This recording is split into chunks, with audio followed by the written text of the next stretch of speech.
Everyone, welcome back. This is Naresh Gautam from Gautam classes. हमारा जो chapter था अभी वो चल रहा था पार्ट्स ऑफ स्पीच। इस पर मैंने 2 लेसन्स आपको दिए हैं। अब तक हम पार्ट्स ऑफ स्पीच में नाउन पढ़ चुके हैं, फिर हमने बात की थी प्रोनाउन की, फिर हमने बात की एडजेक्टिव की, और जो मेरी लास्ट जो प्रीवियस क्लास थी उसमें मैंने बात की थी आपसे वर्ब की। वर्ब के जो फॉर्म्स हैं, उसके टाइप्स हैं, उसके बारे में मैंने आपसे बात की। वर्ब्स किस तरह से यूज़ की जाती हैं, किस किस तरह से उनके टाइप्स हो सकते हैं, इस सब के बारे में हम लोगों ने पिछले लेसन में अपने बात कर ली थी। आज हम एक नया टॉपिक स्टार्ट करने वाले हैं अपने पार्ट्स ऑफ स्पीच में, जो 5th पार्ट है। आज हम उसकी बात कर रहे हैं। तो देखिए स्टार्ट करते हैं।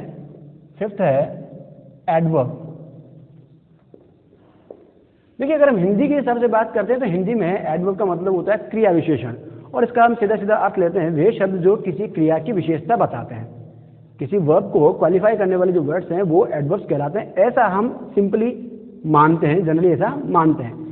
लेकिन ये जो परिभाषा, ये जो डेफिनेशन है, ये हिंदी के पॉइंट ऑफ व्यू से ठीक है, लेकिन जब हम बात कर रहे हैं इंग्लिश की, तो इंग्लिश में जो एडवर्ब है, ये एडवर्ब के लिए ये डेफिनेशन कंप्लीट नहीं है, ये अधूरी है। ये अधूरी कैसे है, इसके बारे में हम पहले बात करते हैं। देखिए हिंदी में तो हमने कहा कि वे वर्ड्स जो किसी वर्ब को क्वालिफाई करें वो एडवर्ब होते हैं, लेकिन जब इंग्लिश की हम बात कर रहे हैं तो इंग्लिश में इसके अलावा 2 चीज़ें और भी हैं। वो क्या क्या हैं? वो कोई दूसरा एडजेक्टिव हो सकता है या फिर कोई अन्य एडवर्ब भी हो सकता है जिसको ये क्वालिफाई करेंगे। तो हम सिंपली यूँ कह सकते हैं, an adverb is a word that qualifies a verb or adjective or an adverb. It's called an adverb. Is it clear? Adverb के लिए 3 चीजें हमें याद रखनी है। वो किसी वर्ब को क्वालिफाई करेगा, किसी एडजेक्टिव को क्वालिफाई करेगा, या किसी दूसरे एडवर्ब को क्वालिफाई करेगा। उसके बारे में कुछ हमें एक्स्ट्रा इन्फॉर्मेशन देगा।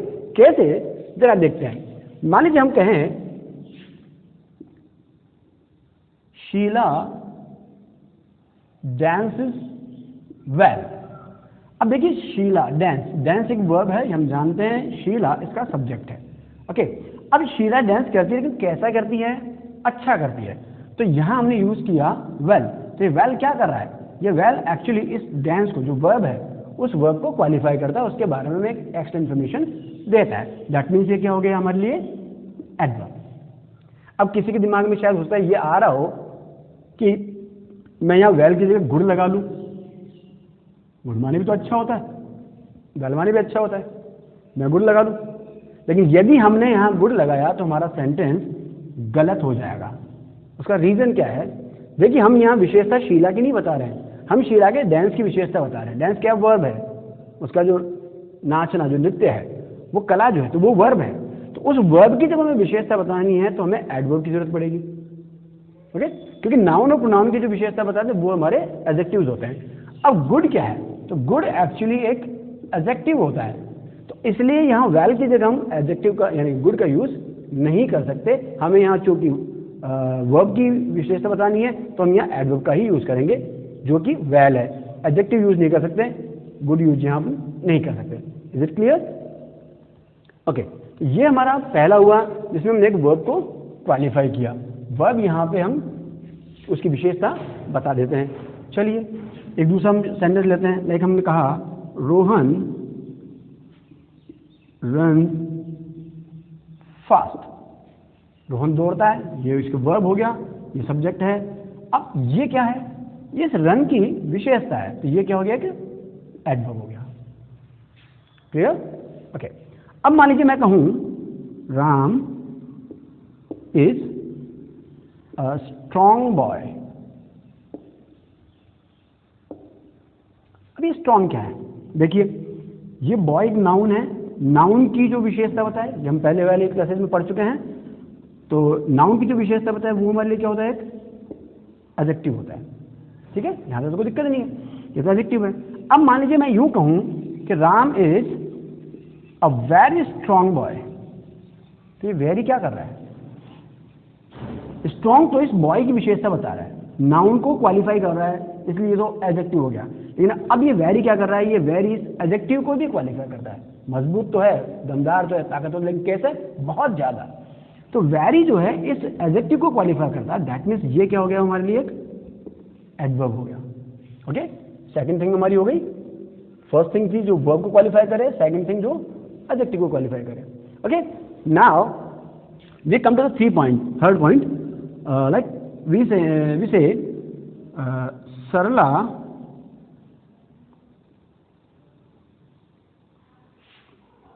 cooks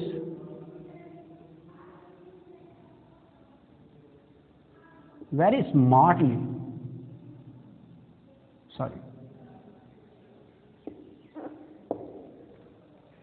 सरला जो है वो कुक करती है, खाना वाना बनाती है वो, और वो कैसा खाना बनाती है, स्मार्टली, अच्छे से खाना बनाती है। स्मार्टली क्या है, देखिए ये तो इसका वर्ब हो गया, स्मार्टली इसके लिए क्या हो गया, एडवर्ब हो गया जो इस कुक की विशेषता बता रहा है। कुकिंग जो वर्ब है, कुक जो वर्ब है, उसकी उसने विशेषता बता दी। ओके, अब वेरी क्या कर रहा है, ये वेरी इस एडवर्ब को क्वालिफाई करता है, इसलिए ये दूसरा एडवर्ब हो गया। समझ आती है बात मेरी, जो वर्ब को क्वालिफाई करे, जो एडजेक्टिव को क्वालिफाई करे, या किसी अदर एडवर्ब को क्वालिफाई करे, तो तीनों ही पोजीशन में वो वर्ड हमारा एडवर्ब कहलाता है। क्लियर है, इसमें कोई कंफ्यूजन नहीं होगा, आई थिंक सो। ये इसकी डेफिनेशन के अकॉर्डिंग हमने बात की। अभी जरा मैं एक इन जनरल जो हमारे लिए काम आती है चीज वो मैं बात करता हूँ। हालांकि वो चीज़ हम एक बार पहले पढ़ चुके हैं, यदि आपको ध्यान हो, मेरी प्रीवियस क्लासेस आपने ली हो, तो जब मैंने आपको एलिमेंट्स ऑफ सेंटेंस पढ़ाए थे तो वहाँ पे एडवर्बियल की हमने बात की थी, याद कर लें। वहाँ पे मैंने आपको बताया था वेयर, व्हेन एंड हाउ, इनके जो आंसर्स होते हैं वे भी हमारे एडवर्बियल होते हैं। वहाँ पे मैंने आपको ये बताया था, वही चीज़ यहाँ है। वेयर का जो बताने वाले हैं यहाँ के जो स्थान है, व्हेन माने समय और हाउ माने मैनर, तरीका, किसी कार्य का तरीका। तो ये जो बताने वाले जो शब्द थे वो भी हमारे एडवर्बियल्स हैं। अब यहाँ पे इस चीज़ को लेकर कंफ्यूज नहीं होना, क्योंकि वेयर में अगर स्थान का नाम आएगा, लाइक मैंने कह दिया जयपुर, तो जयपुर तो एक नाउन हो गया, प्रॉपर नाउन है, तो ये एडवर्ब तो नहीं हो सकता। तो ऐसे में फिर हम क्या करेंगे, तो जरा देखिए मैं सेंटेंस लिखता हूँ। जैसे मान लीजिए मैंने कहा वेयर डू यू लिव, मैंने सेंटेंस लिखा वेयर डू यू लिव, आप कहाँ रहते हैं। ये आपका वर्ब है, ये इसका सब्जेक्ट है जो कि यहाँ पे प्रोनाउन है। ओके, ये इसका हेल्पिंग वर्ब है। अब ये वेयर क्या है, वेयर क्या है, तो वेयर यहाँ पे चूंकि एक जगह की बात कर रहा है, स्थान के बारे में पूछ रहा है, इसलिए ये एक एडवर्ब ही होगा, एडवर्ब ये यहाँ पे क्या रहेगा। ये बात हमें थोड़ी सी ध्यान में रखनी होगी, कंफ्यूज नहीं होना है। अगर किसी प्लेस का नेम आ जाएगा, नेम ऑफ प्लेस होगा, तो वो तो हमारा नाउन बन जाएगा, ऑब्वियस बात है, वो तो नाउन हो जाएगा क्योंकि नेमिंग वर्ड है वहाँ पे। लेकिन जहाँ इस तरह का कोई वर्ड होगा तो ये क्या होगा, हमारे लिए एडवर्ब हो जाएगा। Is it clear? ओके, तो ये हुआ हमारा एडवर्ब। जिस तरह से एडजेक्टिव्स की फॉर्म्स होती हैं, उसी तरह एडवर्ब्स की भी फॉर्म्स होती हैं। मैं छोटा सा एक एग्जाम्पल आपको बताया था। लाइक मैं कहूँ फास्ट, फास्ट क्या है, एडवर्ब है, किसी वर्ब की विशेषता है फास्ट, फास्टर,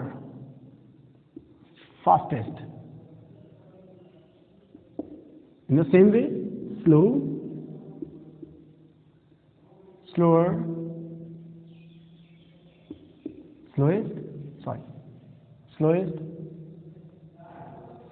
इस तरह से ये इसकी फॉर्म्स भी होती है। एडजेक्टिव्स में भी होता है इस तरह का, लाइक हम कहें बिग, बिगर, बिगेस्ट, ये एडजेक्टिव हैं, ये दोनों एडवर्ब्स थे, ये हमारे एडजेक्टिव्स हैं। Like tall, taller, tallest. तो इस तरह की छोटी छोटी चीजें हैं जो हमें ध्यान रखनी है। हम यहाँ इनका एक बार इंट्रोडक्शन कर रहे हैं, इनका थोड़ा सा परिचय ले रहे हैं, तो मैं बहुत ब्रीफ में आपको सब चीजें बता रहा हूँ। ओके, आई थिंक ये आपके समझ में आया होगा। तो एडवर्ब के लिए मैंने आपको बता दिया। डेफिनेशन की अगर हम बात करते हैं तो डेफिनेशन के हिसाब से मैंने आपको बताया था कि जो वर्ड्स हैं वो किसी वर्ब, एडजेक्टिव या अदर एडवर्ब को क्वालिफाई करते हो, वो हमारे एडवर्ब कहलाते हैं। फिर इन जनरल जब हम सिंपली अपने व्यवहार की बात करते हैं, प्रैक्टिकली हम लोग जो यूज करते हैं, तो वहाँ के लिए मैंने आपको बताया वेयर, व्हेन एंड हाउ, इनके जो आंसर्स होते हैं वो हमारे लिए एडवर्ब या एडवर्बियल का काम करते हैं।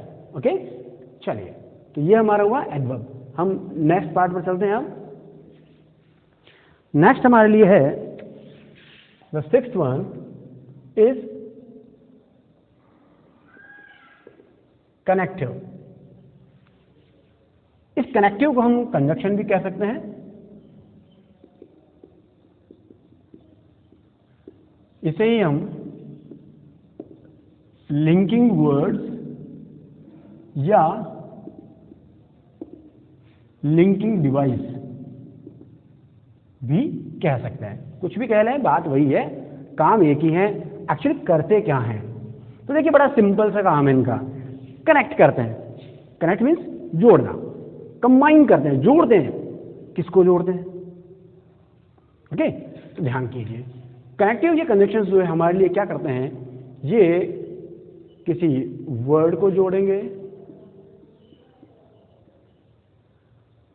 फ्रेज को जोड़ेंगे या क्लॉज को जोड़ेंगे। कई जगह सेंटेंसेस लिखा हुआ, कोई बात नहीं, क्योंकि सेंटेंस जब जुड़ते हैं तो वो सेंटेंसेस एक्चुअली क्लॉजेस बन जाते हैं। ठीक है, क्योंकि सेंटेंस खुद अपने आप में एक लार्जर टर्म है, जिसके पार्ट्स होते हैं वो हमारे क्लॉजेस होते हैं। तो यहाँ पे ये मैंने 3 चीजें लिख दी, आप सेंटेंस भी लिख लें, कोई दिक्कत नहीं है, उससे कोई फर्क नहीं पड़ने वाला। तो ये जो 4 चीजें हैं, इनको जोड़ने का काम करते हैं, वो वर्ड्स हमारे कहलाते हैं कनेक्टिव्स या कंजक्शंस या लिंकिंग वर्ड या लिंकिंग डिवाइस, और are the same things. Okay, तो अब ये काम करते कैसे और किस तरह से होते हैं, जरा देखिए। लाइक मैं आपके सामने लिखूं, Ram and Shyam are good friends. अब देखिए, ये जो मैंने सेंटेंस लिखा, इसमें मैंने क्या किया, राम एंड श्याम 2 वर्ड्स हैं। इन वर्ड्स को आपस में जोड़ने का काम किसने किया? एंड ने। तो ये क्या हो गया यहाँ पर? ये एक कनेक्टिव या कंजक्शन हो गया। चलिए मैं लिखूं, not only the leader but his supporters also have been arrested। देखिए, यहां पे हमारे पास 2 चीज थी, एक लीडर है, दूसरे उसके सपोर्टर्स हैं। इनको हमने कंबाइन किया है, इनको हमने आपस में जोड़ा है, और जोड़ा किससे है? Not only but also. अब ये किस तरह से हो रहे हैं, क्यों हो रहे हैं, ये हम बाद में फिर डिटेल में जब सेंटेंसेस पढ़ेंगे, उसका अलग से चैप्टर बनाऊंगा बाकायदा, तो उसमें हम इन चीज़ों को डिटेल में वहाँ पढ़ पाएंगे। तो ये चीज़ें इस तरह के बहुत सारे वर्ड्स होते हैं, जैसे हम कहें एंड, बॉथ एंड, आइदर और, neither nor, not only but also, so, that, because, if, whether, etc. बहुत सारे वर्ड्स हैं। तो ये सारे शब्द करते क्या हैं, ये एक्चुअली इन सेंटेंसेस को, क्लॉजेस को, वर्ड्स को, फ्रेजेस को, इन सब को आपस में जोड़ने का, कंबाइन करने का काम करते हैं। इनकी मदद से हम एब्रिविएशन का काम करते हैं। अब जब फर्दर जो भी 11th 12th वगैरह में होंगे तो उन बच्चों ने ये चीज़ें पढ़ी होंगी या पढ़ लेंगे। और संक्षेपण का एक काम करना होता है, हमें एक पैराग्राफ दिया जाता है तो हमें ब्रीफ करना होता है उसका।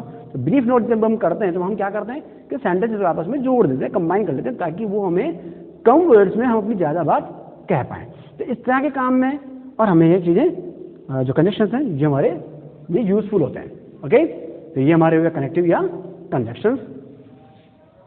आई होप ये आपके समझ में आया होगा। Now we come to the next one and that is prepositions।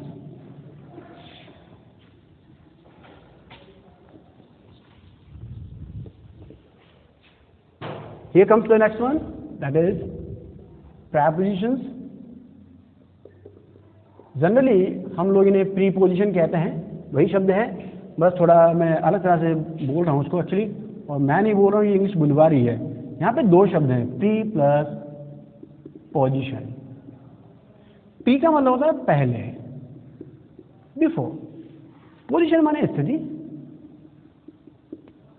Way words जो किसी नाउन से पहले लगकर उस नाउन की दूसरे जो वर्ड्स हैं उनसे रिलेशन बताए, उसकी पोजीशन को फिक्स करे, उसको तय करे, वो वर्ड्स हमारे लिए प्रीपोजिशंस कहलाते हैं। समझ में आया? मैं फिर रिपीट करता हूं, किसी नाउन या प्रोनाउन से पहले लगने वाले वो वर्ड्स जो उस बाद वाले वर्ड की पहले वाले वर्ड से स्थिति को बताते हो, उनका आपस में रिलेशन बताते हो, उनकी पोजीशन को क्लियर करते हो, ये काम करता है हमारे प्रीपोजिशन। कैसे? जैसे मान लीजिए मैंने कहा there is a book on the table. अभी देखिए यहां पे दो चीजें हैं, एक बुक है, एक टेबल है, दोनों नाउन्स हैं। अब इस नाउन के पहले ही हमने ऑन वर्ड हमने लगा रखा है। ये ऑन क्या कर रहा है? ये ऑन क्या करता है? इस टेबल का, इस बुक का आपस का रिलेशन क्या है वो बता रहा है कि टेबल है, उस टेबल के ऊपर कोई बुक रखी हुई है, तो उनके आपस का बीच का रिलेशन क्या है, उनकी पोजीशनिंग क्या है, उनकी म्यूचुअल जो पोजीशनिंग है, उनकी आपस की जो स्थितियां हैं वो किस तरह की हैं, ये बात क्लियर करने का काम हमारा कौन कर रहा है? ऑन कर रहा है। तो इसलिए ऑन जो है ये यहां एक्चुअली एक प्रीपोजिशन है। Is it clear to you? वो एग्जाम्पल देखते हैं। लाइक मैं कहूं I live in Jaipur. Jaipur noun है। अब इस नाउन का हम रिलेशन किससे कर रहे हैं? इसका हम रिलेशन कर रहे हैं आई, मुझसे। मैं रहता हूं, मैं कहां रहता हूं? मैं जयपुर में रहता हूं। ये इन क्या कर रहा है? रिलेशन बता रहा है कि मेरा और जयपुर का रिलेशन क्या है कि मैं जयपुर में हूं, यानी जयपुर की जो सीमाएं हैं, उसकी जो बाउंड्री, उसका जो एरिया है, उस एरिया में मैं कहीं रहता हूं, वहीं पे मैं वेल करता हूं, वहीं निवास करता हूं मैं। ओके, तो ये काम हुआ हमारा प्रीपोजिशन का। देखिए प्रीपोजिशन जनरली हमारे लिए जो काम आते हैं, ये तो हो गया कि स्थिति बताते हैं, साथ ही साथ ये हमें टाइम के बारे में भी बताते हैं। लाइक हम कहते हैं my friend will come on Monday. अभी जरा देखिए, मंडे नेम ऑफ डे है, ओके। दूसरा हमारा कौन है? फ्रेंड है। अब इस फ्रेंड का और मंडे से रिलेशन बता रहे हैं। क्या बता रहे हैं? माई फ्रेंड विल कम, मेरा मित्र आएगा। कब आएगा? On Monday. ऑन, ये ऑन क्या कर रहा है? टाइम बता रहा है हमको, किस दिन आएगा उसके बारे में बता रहा है। तो ये हमारा एक प्रीपोजिशन हो जाता है। ओके, लाइक मैं कहूं it is 12:15 by 12:15 o'clock by my watch। देखिए घड़ी है और ये समय है। घड़ी और समय का आपस में रिलेशन बता रहा है। किससे बता रहे हैं? बाई से। ध्यान कीजिएगा, यहाँ बाई आएगा, इन नहीं आएगा। मन में कोई तरह कंफ्यूजन ना लगे, घड़ी में 12:15 बजे हैं इसलिए मैं के लिए मैं इन लगा लूँ, ऐसा नहीं होता। प्रीपोजिशन का मामला थोड़ा सा अटपटा सा है, लेकिन हमें जो जैसा है उसको लर्न करना ही पड़ेगा। तो जब घड़ी में आप समय बता रहे होते हैं तो वहाँ हमें बाई का यूज़ करना होता है। प्रीपोजिशन का अलग से चैप्टर बनाएंगे तो आपको पूरी डिटेल बताएंगे एक ही चीज़ की। फिलहाल हम इंट्रोडक्शन कर रहे हैं। माई वॉच और टाइम, इनका आपस में रिलेशन बता दिया हमने बाई से। तो इस तरह के बहुत सारे वर्ड्स हैं, in, on, upon, over, above, along, across, through, under, below, with, within, okay, till, until, बहुत सारे इस तरह के शब्द हैं जो हमें कहीं ना कहीं आपस में रिलेट करने का काम आते हैं। लेकिन ध्यान कीजिए, रिलेट करने का काम हम या रिलेशन बताने का काम कनेक्टिव से भी कर रहे थे और प्रीपोजिशन से भी कर रहे हैं। तो फर्क क्या हुआ? फर्क है, ध्यान कीजिएगा। यहाँ पे एक रेस्ट्रिक्शन है प्रीपोजिशंस में, हमारे पास एक बंधन है, एक सीमा है, और वो सीमा किस चीज की थी हमारे पास? वो थी नाउन की। किसी नाउन से पहले लगते हैं और उसका रिलेशन सेंटेंस के बाकी किसी दूसरे वर्ड से या किसी अदर नाउन प्रोनाउन से और बताते हैं। ये हमारे लिए एक रेस्ट्रिक्शन था। ओके, लेकिन जब हम कनेक्टिव की बात करें तो कनेक्टिव में ऐसा कोई रेस्ट्रिक्शन हमारे लिए नहीं है। वहां पे हम हमारे लिए वर्ड्स हों, फ्रेजेज हों, क्लॉजेज हों, सेंटेंसेज हों, हम किन्हीं को भी आपस में जोड़ सकते हैं। वहां पे इससे कोई सीमाएं, कोई बंधन हमारे लिए नहीं होते। तो ये बड़ा स्लाइटली छोटा सा फर्क है, इसको हमें समझना पड़ेगा, ध्यान रखना ही पड़ेगा। ओके, आई थिंक ये आपको समझ में आएगा प्रेपोजिशंस क्या होते हैं। डिटेल इसका जो चैप्टर अलग से बनेगा और आपको मैं बाद में बताऊंगा उसका, मैं जब भी आएगा। आप मेरे इस चैनल को आप सब्सक्राइब कर लें। इसमें साथ में एक जो बेल आइकन आता है, घंटी की जो शेप बनी होती है बगल में, उसको भी आप प्रेस कर दें ताकि जब भी मैं नया वीडियो अपलोड करूंगा तो उसका नोटिफिकेशन आपको ऑटोमेटिकली मिल जाएगा। तो आपको ढूंढना नहीं पड़ेगा कि कौन सा लेसन आ रहा है, कौन सा चैप्टर डाला है, सर ने नहीं डाला है। तो जब भी लेसन डलेगा, जब भी वीडियो अपलोड होगा, अपने आप आपके पास उसका नोटिफिकेशन आ जाया करेगा। तो प्लीज़ आप इस चैनल को सब्सक्राइब कर लें, और सब्सक्राइब के लिए आपको नीचे वीडियो के नीचे एक लाल रंग का बटन मिला हुआ होगा जिसमें सब्सक्राइब लिखा हुआ है, उसको आप प्रेस कर दें, आपका चैनल सब्सक्राइब हो जाएगा। और फिर उसके बाद में उसके बगल में जो नोटिफिकेशन के लिए एक जो बेल आइकन बना हुआ है, घंटी जैसी, और एक आइकन बना हुआ है, उसको आप प्रेस कर दें। बस इतना सा ही आपको करना है, इसके अलावा कोई खास चीज़ नहीं है। अपने आप आपके पास सारे नोटिफिकेशन मेरे वीडियोज़ के पहुँचते रहेंगे। Okay, now we come to the next one, and that is interjection.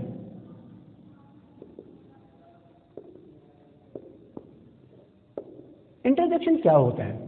याद कीजिए मेरी जो प्रीवियस क्लासेस थी उनमें मैंने आपको टाइप्स ऑफ सेंटेंसेस पढ़ाए थे, और वहाँ टाइप्स ऑफ सेंटेंसेस में जब मैं आपसे पढ़ा रहा था, जहाँ मैंने 5 टाइप्स आपको पढ़ाए थे, तो उसमें मैंने आपको लास्ट में पढ़ा था एक्सक्लेमेटरी, याद है? उस एक्सक्लेमेटरी सेंटेंस के टाइम मैंने आपको बताया था कि जब हमें अपनी सडन स्ट्रॉन्ग फीलिंग्स, हमारी जो भावनाएं जो होती हैं, उनको जब हम एक्सप्रेस करते हैं तो उसके लिए हम जिन सेंटेंसेस का यूज़ करते हैं वो सेंटेंसेस हमारे एक्सक्लेमेटरी सेंटेंसेस कहलाते हैं।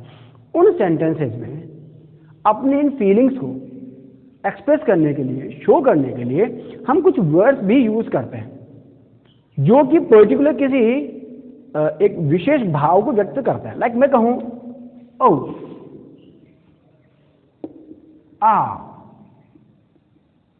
वाव, हुर्रा, ब्रेव, एटसेट्रा, बहुत सारे वर्ड्स इस तरह के। ये सारे शब्द आप देख रहे हैं अलग अलग तरह से, अलग अलग स्थितियों में हम यूज करते हैं। हमें कोई खुशी हो रही है, किसी को देख के बहुत आश्चर्य होगा, बहुत अच्छा लगा, हमारे मुंह से अपने आप ही लगा वाव, बड़ा ब्यूटीफुल कार। तो ये क्या है? अब वाव का अगर हम वर्ड मीन करने लगे, वर्ड मीन कुछ नहीं है, इनमें किसी का भी कोई वर्ड मीन नहीं होता है। शब्द का हम हिंदी अर्थ करने की कोशिश करें तो कोई शाब्दिक अर्थ इनका नहीं है। ये सिर्फ और सिर्फ हमारी फीलिंग्स को एक्सप्रेस करने के लिए ही कुछ एक्सप्रेशंस बने हुए हैं, कुछ वर्ड्स हैं, ओके, जिनका हम यूज करते हैं। इसी तरह से ब्रेव है, किसी को जब शाबाश देनी होती है, बहुत बढ़िया शाबाश, हम ब्रेव का यूज करते हैं। बहुत खुशी हो रही है, हमने कोई अच्छा कर लिया, अरे वाह बहुत बढ़िया, हुर्रा, का यूज करते हैं। तो इस तरह से ये जो शब्द है जो हमारी सडन स्ट्रॉन्ग फीलिंग्स को एक्सप्रेस करते हैं, ये शब्द हमारे इंटरजेक्शंस कहलाते हैं।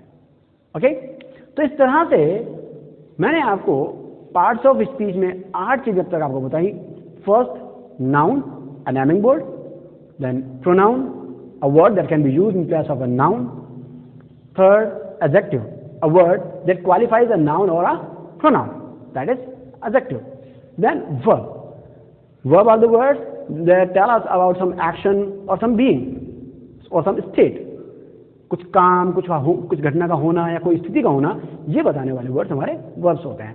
Okay, then we came to the fifth one, adverb. Adverb are the words that qualify a verb, an adjective और एन एडवर्ब। ओके, ये हमारे एडवर्ब्स थे। देन कनेक्टिव, कनेक्टिव मैंने आपको भी बताया थोड़ी देर पहले ही। कनेक्टिव क्या होते हैं? जो words, phrases, clauses and sentences को आपस में जोड़ने का काम करते हैं। देन प्रेपोजिशंस, तो उसके लिए मैंने आपको बताया था नाउन से पहले लगते हैं, रेस्ट्रिक्शन होता है नाउन का, नाउन से पहले लगेंगे और सेंटेंस से किसी अदर वर्ड से उसका रिलेशन या उसकी जो आपस की जो म्यूचुअल जो उनकी पोजिशनिंग है उसको वो शो करते हैं। देन द लास्ट इंटरजेक्शन, हमारी जो सडन स्ट्रॉन्ग फीलिंग्स होती हैं उनको एक्सप्रेस करने के लिए जिन वर्ड्स का हम यूज करते हैं वो हमारे इंटरजेक्शंस कहलाते हैं। अब जरा मैं एक बात कहूँ, जब मैंने मेरा जो पार्ट्स ऑफ स्पीच का जो फर्स्ट पार्ट जो मैंने बनाया था उसमें मैंने आपसे एक बात कही थी कि वैसे तो जनरली 8 हमारे पास और पार्ट्स ऑफ स्पीच हैं, लेकिन फिर भी कुछ जगह पे 9 जो है पार्ट्स ऑफ स्पीच बताए जाते हैं। तो आखिर वो 9th का मैटर क्या है जरा देखते हैं। मैं यहीं पे आपको वो 9th भी बता देता हूँ। 9th क्या है? एक्चुअली आप जब देखेंगे तो आपको बुक्स में मिलता है वो डिटर्मिनर।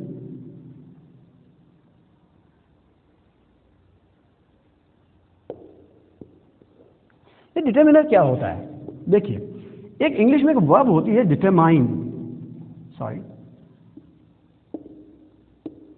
डिटरमाइन। डिटरमाइन का मतलब होता है पक्का करना, निश्चय करना, दृढ़, बिल्कुल एकदम स्ट्रांग विलिंग। ओके, तो डिटरमाइन होता है दृढ़ करना या पक्का करना। ओके, अब इस डिटरमाइन से हमने बना लिया वर्ड डिटरमाइनर। एक्चुअली डिटरमाइनर नहीं है, अक्सर लोग जो डिटरमाइनर बोलते हैं नहीं है, दैट इज डिटरमिनर। ओके, ये डिटरमाइन है, ये डिटरमिनर है। तो डिटरमाइन से हमने बनाया determiner, a word that determines. Okay, एक शब्द जो डिटरमाइन करता है वो डिटरमिनर कहलाता है। अभी क्या डिटरमाइन करता है भाई, क्या चीज होती है, जरा देखते हैं। देखिए, हम कहते हैं कई बार I have a little money, she has few friends। अब ये क्या है, ये a little, few क्या है? देखिए, मनी क्या है? एक्चुअली नाउन है। फ्रेंड्स क्या है? ये भी नाउन है। नाउन से पहले लग रहे हैं, डिटरमाइन करना है ना, नाउन को डिटरमाइन करना है, नाउन से पहले लगना है, लगे हुए क्या कर रहे हैं? ये तय कर रहे हैं कि इसके बाद का जो वर्ड है वो कोई नाउन है, और उस नाउन की एक्चुअल स्थिति क्या है, उसकी इसकी पोजीशन क्या है, या पोजीशन में क्या कहेंगे कि उसकी किस तरह से वो है, उसकी जो मात्रा है या उसकी क्वांटिटी है, इन सब के बारे में हमें बताने का काम कर रहे हैं। तो ये जो काम होता है ये होता है हमारे डिटरमिनर्स का। ओके, डिटरमिनर्स भी कई सारे हैं, मैंने अभी सिर्फ आपको 2 एग्जाम्पल्स दिए हैं। आप देखते हैं हमारे डे टू डे लाइफ में आप देखते हैं लाइक मैनी है, मच है, फ्यू है, फिर a few, the few, little,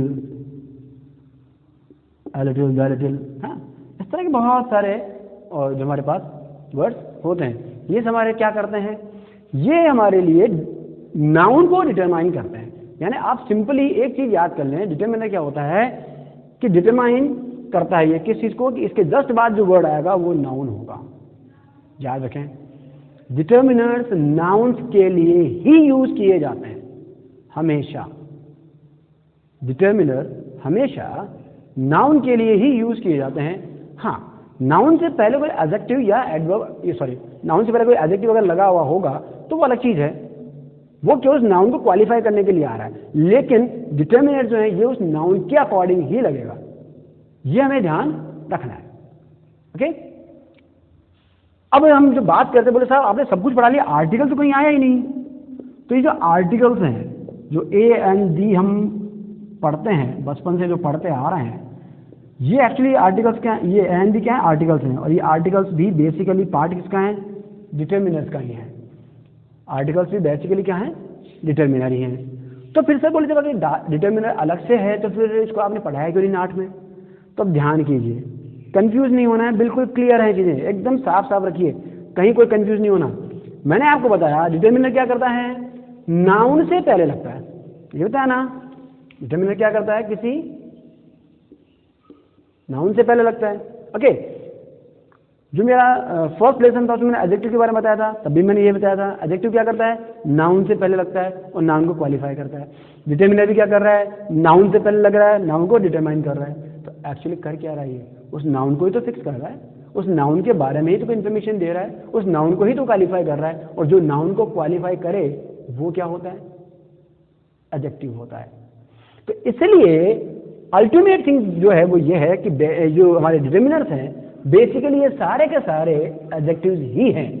इसीलिए जो हमारी ट्रेडिशनल जो इंग्लिश है उस ट्रेडिशनल इंग्लिश में हम इन डिटर्मिनर्स को अलग से ना लेकर के बल्कि एडजेक्टिव्स का ही एक पार्ट लेकर चलता है।